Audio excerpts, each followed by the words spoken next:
You're listening to the We Are Libertarians Podcast Network. Find all of our shows at wearelibertarians.com. Welcome to Now Hear This. I'm your host, Chris Spangle. Now Hear This is a conversation with leaders in Indianapolis that are working to improve the lives of Hoosiers.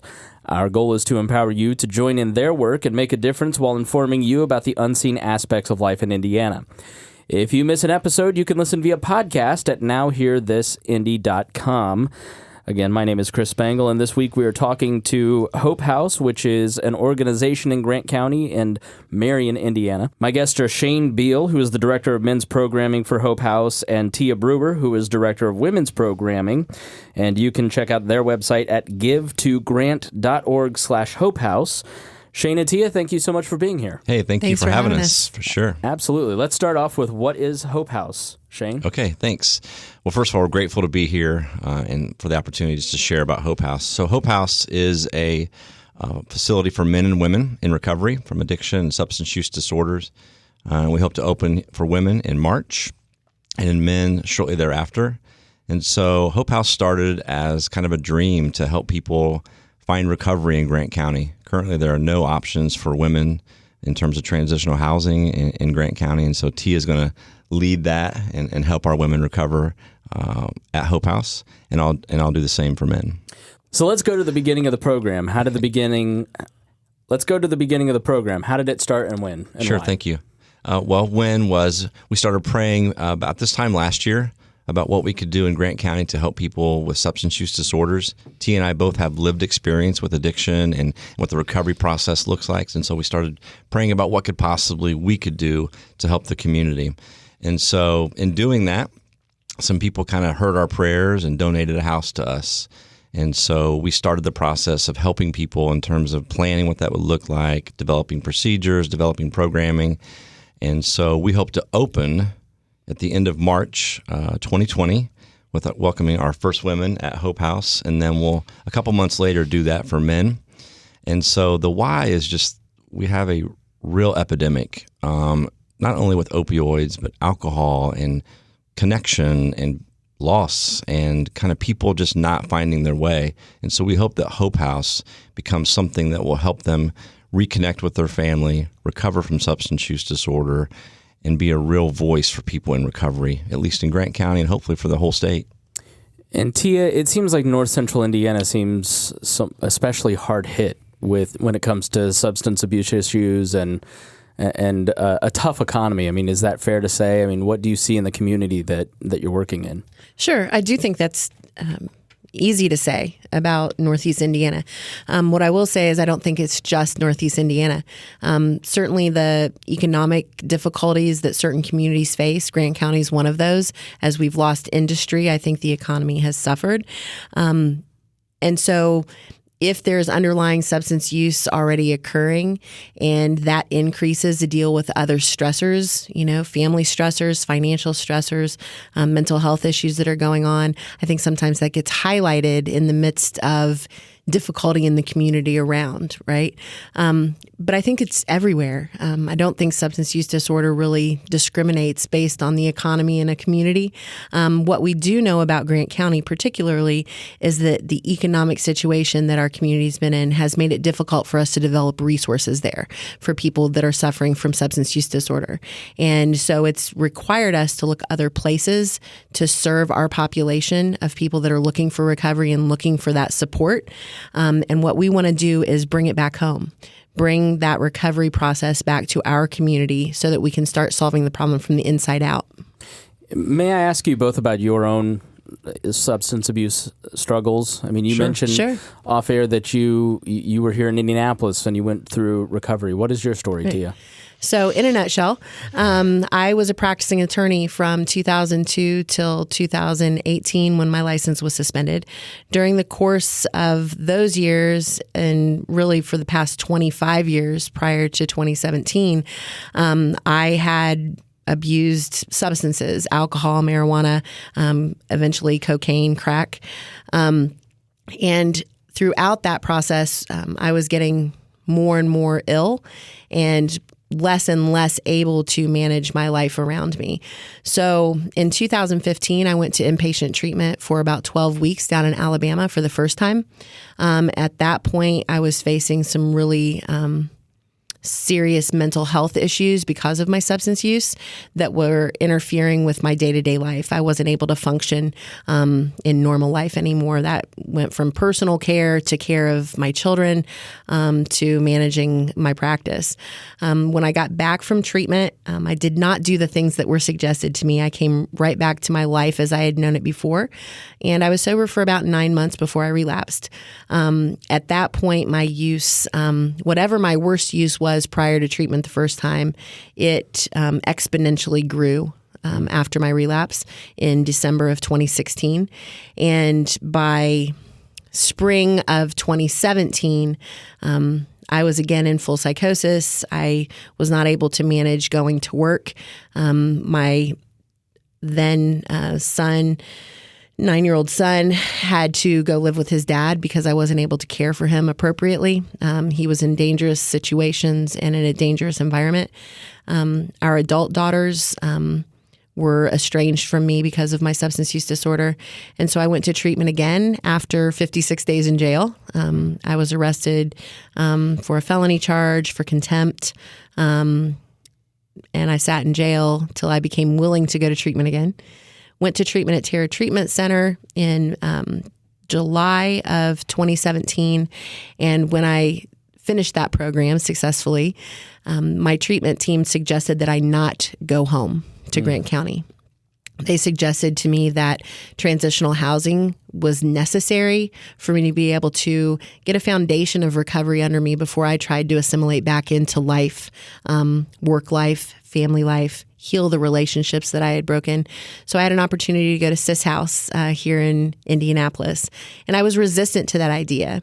But looking back, it was transformational in my recovery. And so when I think about my recovery story and how important it was for me to be in an environment where not only was I surrounded with accountability and structure, which transitional housing gave me, I was also surrounded by women who understood what I had been through, what I was going through, and where I wanted to go.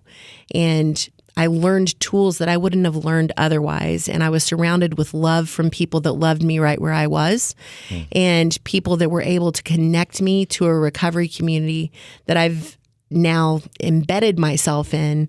And that supports my recovery every day. And so that's what I want to do for other women. That's what we want to do, is give them that bridge between active addiction, early recovery, and then a lifelong recovery process that they continue on well past when they leave Hope House. Well, thank you for sharing that. It's powerful. I want to ask you about resistance, because I heard that concept a couple times in there. And I think if you're listening to this program and you've got a loved one who's struggling with addiction, or you just are aware of it, you hear the concept of resistance a lot. You were resistant to go to the house. What, from your past point of view, like, where does that concept come from? Why were you not willing to go to the house? Sure. So a lot of my addiction story is about resistance, right? I was resistant to the idea of spirituality. I was resistant to the idea of connection with others being important in my life. I was resistant to the idea that there was something greater than me in the world that I needed to be accountable to, whether that be society, whether that be my children and my family, or whether that be, a spiritual force in my life, such as God. And so what I had to do was learn how to understand that I wasn't always the solution to the problem in front of me.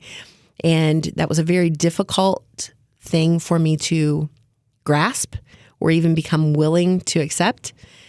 It came from a place of pain. It came from a place of not wanting to be vulnerable.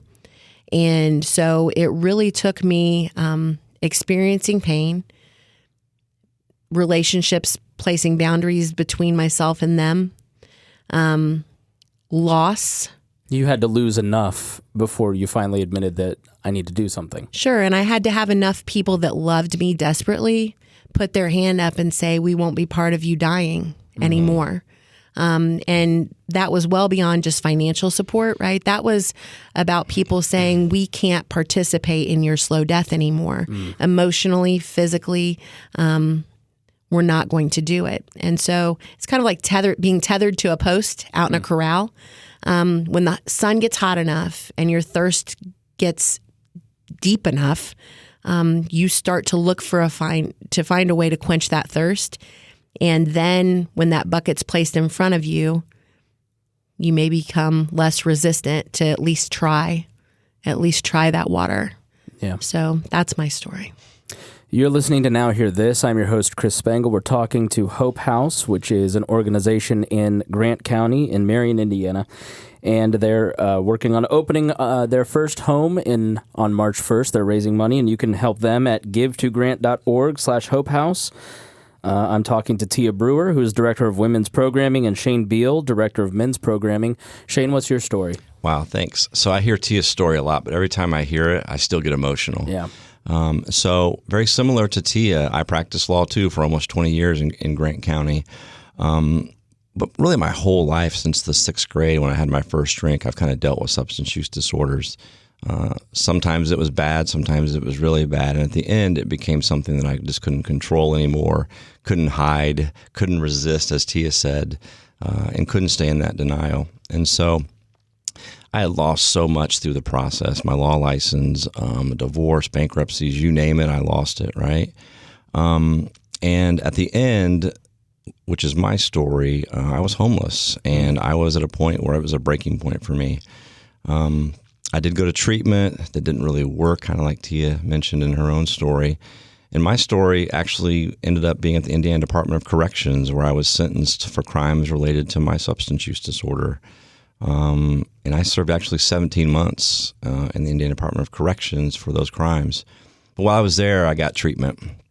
And sometimes that's the story, right? It just takes an opportunity to go somewhere where I could be alone enough to work on me and not worry about anything else. And I think substance use disorders do that to us. They push us to the point where we've got to do something or not. And Right. if we don't, then we're stuck with it. And so I was blessed enough to be able to be treated at the Department of Corrections. And then since I've been out, I've just kind of dedicated my own recovery and my own life to just trying to help people avoid the pitfalls and problems that my life entailed because of my substance use disorder. And so I get to do things like work with drug court, work with people in recovery, and then work with Tia as she walks with people, and we walk with people together in the process. And that's why we want to have Hope House be such an integral part of Grant County is we know that pain, we can see it, smell it, hold it, push it away. There's a lot of things you can do with pain, and we hope to be able to fill that need and be the gap between people's pain and their recovery. And so both of us have really great stories, but everyone in recovery has a great story because that's the biggest miracle in their lives. You know, I wholeheartedly follow God, and I wholeheartedly believe that He can restore and redeem us. And because of that, we're our own greatest miracles. You know, walking on water, yeah, great. Letting the blind see, perfect. But for me, not having that pain is the biggest miracle I've ever seen. And so that's what we hope to do. It seems to me in both of your stories, there's pride, and then a moment Right. where not only do you have to choose humility, you're humbled, Yeah. and you expect a wave of shame. But when you finally reach that catalyst, when you finally both came to that moment where you decided, I need to accept some help, Yeah. what did you find in that moment from other people? Wow. Freedom. Grace, forgiveness, love like I've never experienced before. There's a couple things that happen in the recovery community, at least that I'm involved in, is that it's a vulnerable state of love, like unconditional, genuine acceptance at every level. And I think that that's what you see in recovery. I was in a Sunday school class this past Sunday, and they were talking about things that they wish they had. Man, I wish I could be vulnerable.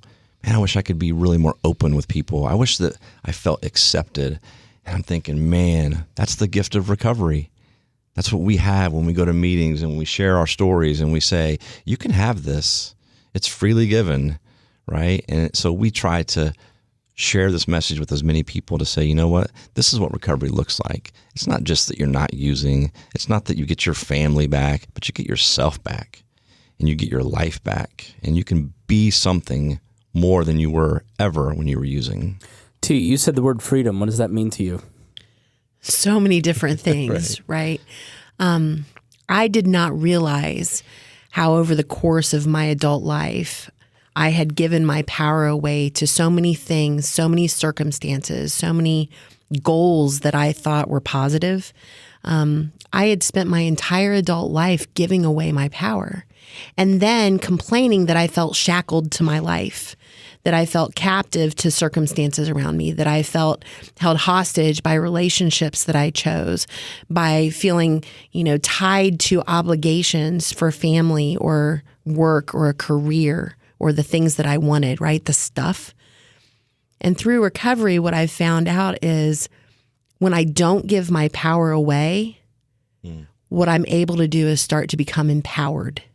And there's an enormous difference between power that's dumped on you by stuff or people or relationships or accolades hanging on your wall from a career, right?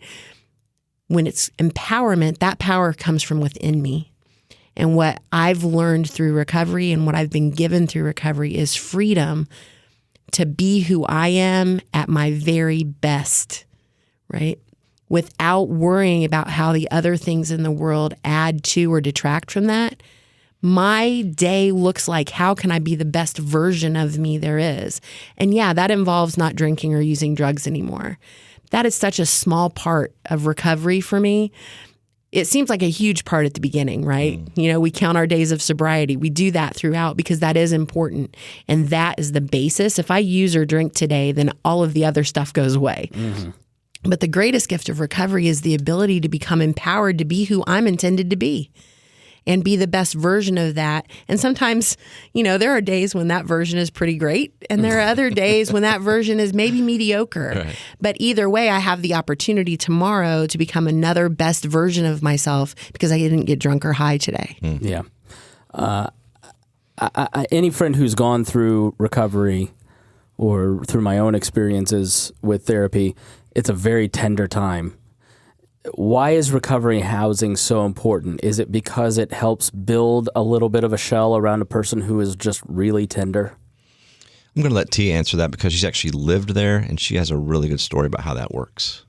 Okay, so sure, it is a safe, stable, sober environment. So there is that layer of protection between that person early in recovery and quote unquote the real world, right? The stuff that sometimes can lead to wanting to use or old patterns or places or people. More importantly, within the environment of transitional housing, I go back to that part of empowerment where women and men in transitional housing are able to spend time just on themselves without expectations of the outside things, such as family relationships that may need healed, employment that has become difficult because of years of addiction, relationships with community members or the way they're viewed by the community because of behaviors during active addiction. Within the environment of transitional housing, you're around people that understand that all that brokenness and all of those things that need healed will come over time as the work of recovery happens. But while that's happening, you're surrounded by people who have been there, who are doing the same work in their own way through their recovery. You're learning tools on how to do those things that you have no clue how to do because you've never done them before. And you're held accountable to make sure that you're taking your medicine every day, right? That medicine being those things in recovery that keep us well, right? That keep us moving forward rather than falling back. Does that mean pharmaceuticals or does that mean therapy? Does that what do you mean medicine? So when I say medicine, my addiction is a disease. right? And there is certain medicine, quote unquote, that I have to take every day. Those things being connections with other people in recovery. Those things being therapy, perhaps through individual therapy, group therapy, intensive outpatient, perhaps pharmaceuticals, right? If I have underlying mental health issues of depression, anxiety, bipolar, I mean, the list goes on to things that lead people to look to self-medicate. Those may be part of that prescription. Connection to something greater than myself, service to my community, learning how to get up at a certain time each day, be responsible for my space and take pride in that and myself, learning how to take care of myself, right? Self-care, time to myself, not saying yes to everyone. And then within that environment, also being able to heal those outside things and having a safe place to come back to say, well, this is what worked today and this is what didn't. And I'm safe here, and I'm going to have a place where people can support me and give me suggestions that maybe I haven't considered to help fix those things more. You're listening to Now Hear This. I'm your host, Chris Spangle. We're talking to Tia Brewer, Director of Women's Programming, and Shane Beal, Director of Men's Programming for Hope House, located in Grant County in Marion, Indiana. And you can find out more about them and give to grant.org/Hope House. They're working on raising funds to start their recovery house. And I noticed in doing my research for this that you follow the 12 steps, that you put people on the 12 steps.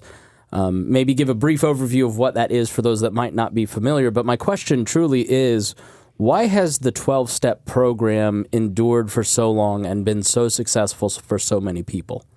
Tia? Right. So for me, 12 steps has been integral in my own recovery. And so we want to share that opportunity with the people that will live at Hope House, right? So a 12-step program is, I'll break it down into just some simple parts, okay? So 1, I've got this problem that I can't control, okay? For me, it was drugs and alcohol. 2, I am looking and I believe that something bigger than me can fix this problem and take it away and take it out of my hands.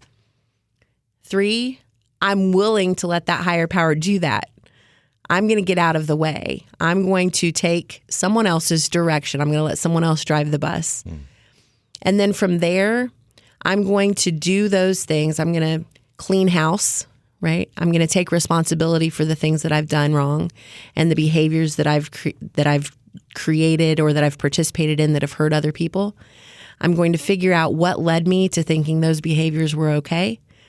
I'm going to ask my higher power to help rid me of those and take those things from me so that I have a fresh slate, that clean slate. I'm going to move forward and take responsibility not only to myself and someone else in recovery, but I'm also going to take responsibility when I can to those people that I've hurt. I'm going to ask them how to make that right with them.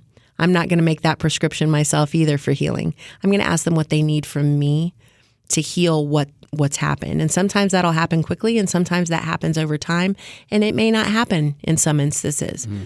But then I push forward and I continue to search for those things to help me better myself. I create connections with people.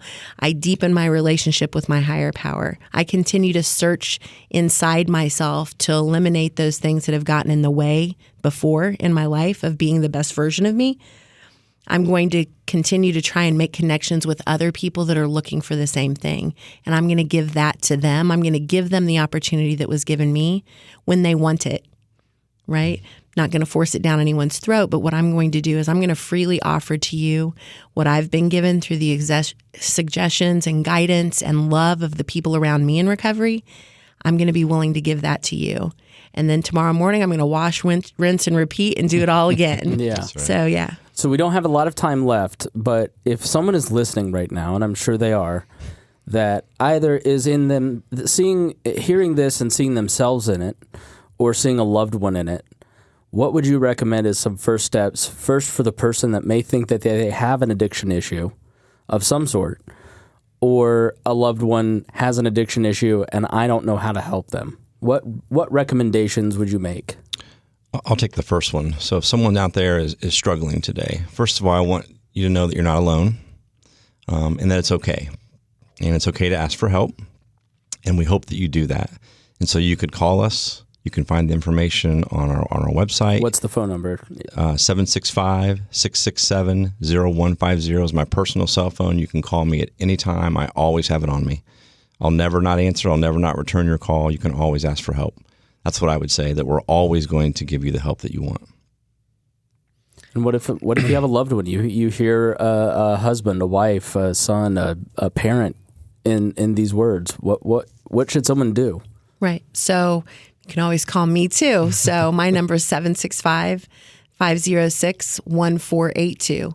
And that's not just true of an individual who may think they're struggling or is struggling and wants help, but also for family members, friends, colleagues that are looking for answers, because we've been there. We've been on both sides of it, right? We've been the one struggling, and we've also been there as someone watching someone we love struggle. So reach out for help. Ask questions. There are no dumb questions. Right. Look at resources and ask for help. Keep talking.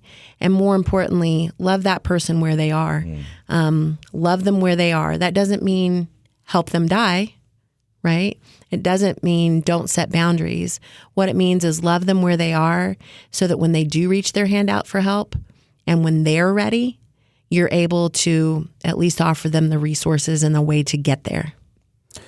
All right. Final question for you, both of you. Okay. About a minute each. Give your pitch to someone who has listened to this, has been impacted by it. How can they help? Why should they help? And where should they visit to help? Okay. Well, first, you've been given the website, so awesome. Do that. So go to givetogrant.org. /Hope House, and that's where you can donate online. We do need about $44,000 before the end of March to open, and so we're asking you to help us. Help other people find recovery. The why is very simple, that we believe that we can provide help for people that need help in recovery. Your loved one, your friend, someone you know, you've all experienced it, right? And so we can be that voice for them. We can be that safe place for them. We can be someplace where they can get recovery and find the help that they need. Tia? Right. So givetogrant.org /Hope House. Please check us out there. In order to open, we do need that $44,000. But what I want everyone to hear is that once we are up and running, the model that we have will become self-sustaining. Shane is constantly working on, and we will be working on continuous grant writing. We expect that many of our residents will be employed and be able to pay for their own space there as they are able to, settle into employment and that sort of thing. And the why, because it works. The why is because when we offer people a bridge between that moment when they're asking for help and they step into recovery, by giving them that bridge, that safe place, that opportunity to continue to grow and build that foundation, the chances of their success long-term in recovery, long-term in reconnecting family relationships, long-term in getting their kids back if they've been removed, long-term in being a benefit to their community rather than someone that you see on YouTube videos, right? It changes the outcome when people are given the opportunity to first work on themselves, and then they can start working to reconnect and be part of their communities. And that's what we want to see happen in Grant County. And we need your help. And we're excited and we're grateful. Do you have social media that people could follow? We do. Hope House Marion on Facebook and Hope House Marion on Instagram. Excellent. Yes. Well, thank you so much to Tia Brewer, Director of Women's Programming, and Shane Beal, Director of Men's Programming for Hope House, located in Grant County. They're not only going to serve Grant County, but surrounding communities, correct? That's right. That's right. All right. So please get in touch with them and help them out and help them start changing lives as their lives have been changed. Thank you so much. Thank you both for joining me. Thank you. Appreciate it. Thanks for listening to Now Hear This. I am your host, Chris Spangle. If you missed any portion of our program, you can listen on our website, nowhearthisindy.com. If you'd like to have your organization featured on the show, please contact Gabby at 317-475-7407 or via the contact page on our website. Thanks for listening, and we will be back again next week with Now Hear This. Our goal at the Chris Spangle Show is to help you sound smarter while talking with your friends. If you struggle to understand politics, we explain it from an independent, libertarian perspective with all of the irreverence modern politics deserves. We toss out the screaming heads and put people before political parties and give context to the news to make you think. I'm the host. I'm a 15-year veteran of politics and media, and this show is published every Saturday. It's part of the We Are Libertarians network, and be sure to join Wall Plus for bonus podcasts, the complete archives, commercial-free shows, and more. Subscribe now at WeareLibertarians.com.